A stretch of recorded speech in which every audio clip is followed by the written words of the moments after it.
the sitting harness, the Via Ferrata set, the helmet, and gloves is the short list of essential equipment any Via Ferrata climber should put on during the activity.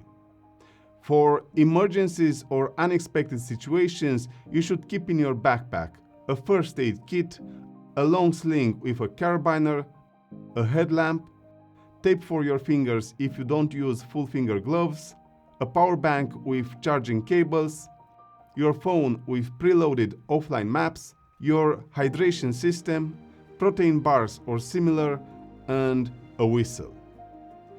To help make the experience even better, put in your backpack sunglasses, lip balm, sun cream, mosquito repellent, and wet wipes.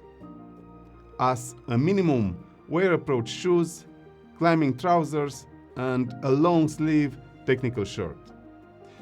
Via Ferrata is an extreme activity with hidden pitfalls that might put your life in danger at any moment.